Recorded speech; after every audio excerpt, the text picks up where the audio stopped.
कहा जाता है जब एक रास्ता बंद हो जाता है तो दूसरा अपने आप खुल जाता है।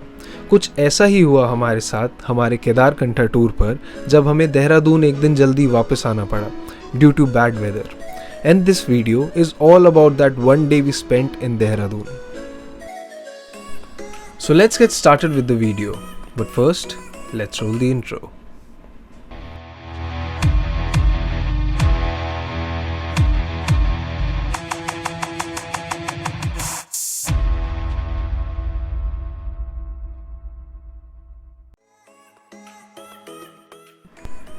So hey guys, this is Yashish and you're watching One Day Utopia.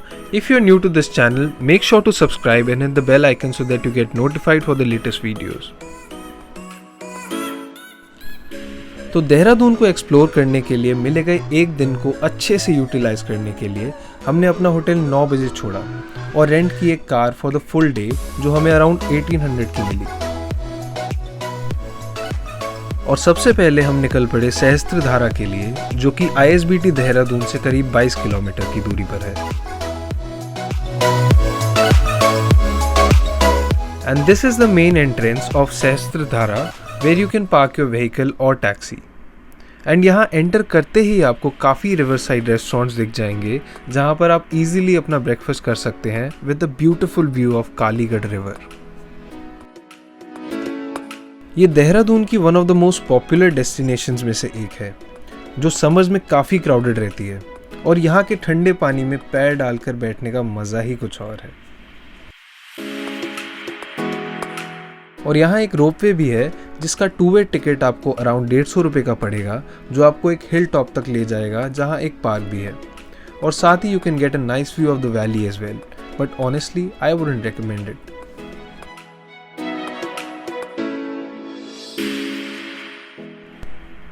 और ये है सहस्त्रधारा की एंट्रेंस, जहाँ से आगे आपको काफ़ी रिवर साइड रेस्टोरेंट्स मिल जाएंगे।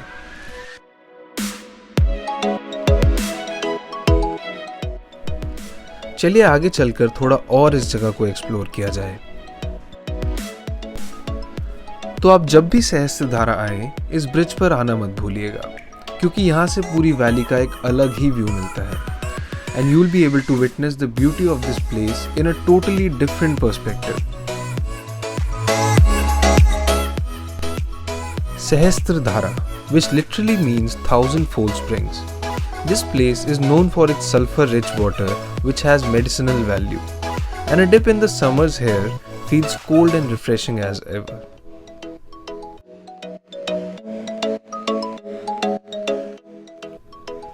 सहस्त्रधारा से रिफ्रेश होकर हम चल पड़े अपनी नेक्स्ट डेस्टिनेशन की तरफ। उसके बाद हम निकल गए गुच्चू पानी और you can say robbers cave के लिए। रॉबर्स केव सहस्त्रधारा से करीब 15 किलोमीटर की दूरी पर है और ISBT देहरादून से भी लगभग 14 किलोमीटर ही है। सो आप चूज कर सकते हैं आप पहले कहाँ जाना चाहेंगे। और ये है रॉबर्स केव का पार्किंग एरिया, जहाँ से आप 10 रुपये में चप्पल रेंट कर सकते हैं और अपने शूज कार में ही छोड़ सकते हैं, क्योंकि पूरी रॉबर्स केव में आपको पानी फ्लो होता हुआ मिलेगा। And this is the main entrance of Robbers केव।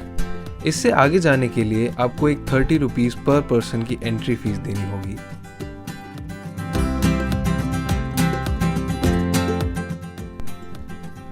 आगे बढ़ते हुए आपको काफी स्टॉल मिलेंगे जहां पर आप अपना लंच कर सकते हैं। यहाँ आपको मोमोज, चाइनीज, नॉन वेजिटेरियन सब मिल जाएगा, बट खाना काफी एवरेज होगा।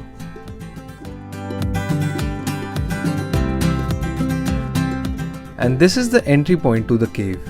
यहाँ जैसे ही आप ठंडे पानी में पैर रखेंगे वैसे ही एक शॉक जरूर लगेगा, बट मजा भी उतना ही आएगा।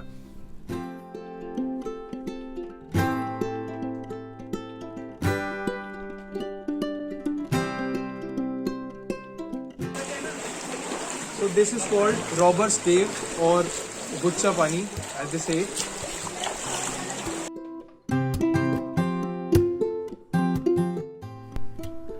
And then slowly and steadily, we started getting deeper and deeper in these caves.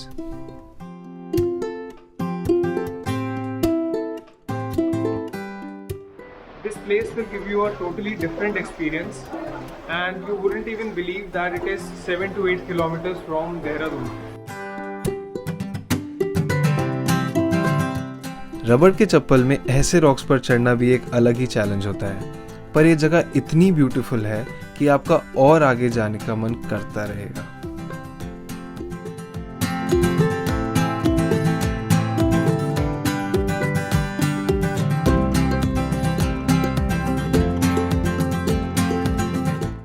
So right now we are going inside the robber's cave. Let me show you if you can see.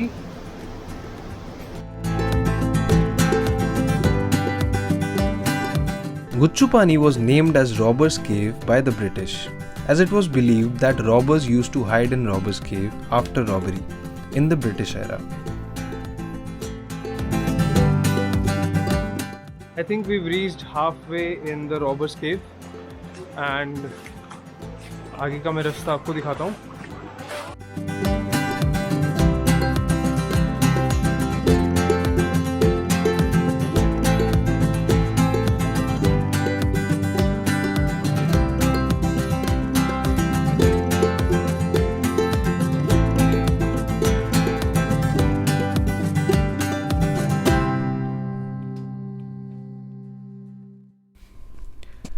Due to shortage of time हम robbers cave के आधे रास्ते से वापस आ गए और चल पड़े अपनी तीसरी डेस्टिनेशन की तरफ, जो कि है एक बहुत ही फेमस टेम्पल देहरादून में जिसका नाम है टपकेश्वर महादेव मंदिर।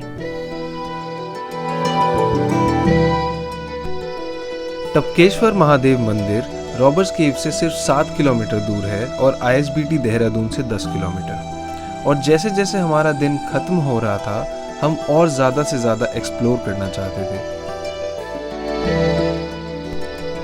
और यही है टपकेश्वर महादेव मंदिर की एंट्रेंस। यहाँ से नीचे उतरकर आपको एक ऐसा मंदिर दिखाई देगा जो शायद ही आपने कहीं देखा हो।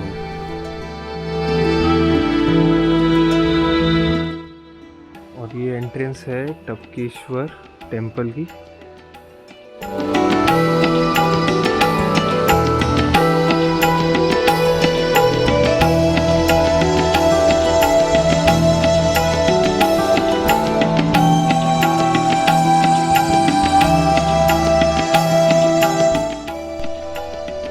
आइए मैं आपको ये मंदिर अंदर से भी दिखाता हूँ। माना जाता है कि इस मंदिर में जो शिवलिंग स्थित है उस पर पानी की बूंदें हमेशा टपकती रहती हैं, इसलिए ही इस मंदिर का नाम टपकेश्वर महादेव रखा गया है। और यह शिवलिंग सबसे पुराने शिवलिंगों में से भी एक है।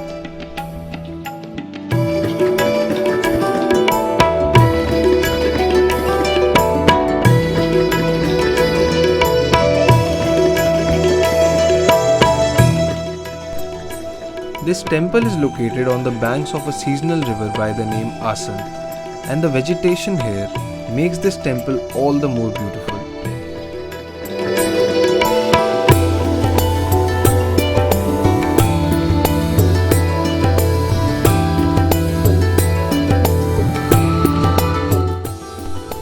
इस टेम्पल की लोकेशन ही इसे इतना यूनिक बनाती है। 2 हिल्स के बीच में होने की वजह से इसकी खूबसूरती देखते ही बनती है।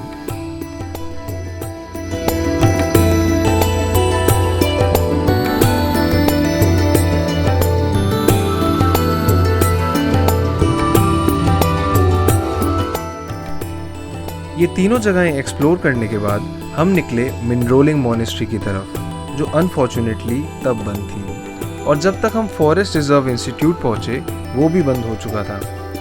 पर आप ज़रूर ये दोनों जगहें भी एक्सप्लोर कर सकते हैं।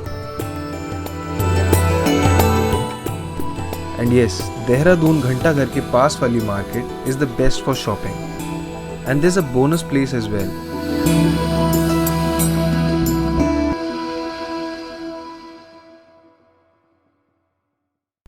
ये है चंद्रा कबाब कॉर्नर, जो ISBT देहरादून के काफ़ी पास है। यहाँ आप बहुत amazing non vegetarian food enjoy कर सकते हैं।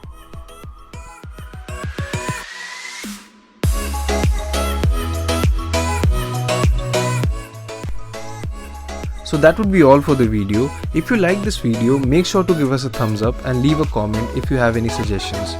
Till then, this is Yashish signing off. You're watching Wonder Utopia. Stay safe and keep exploring.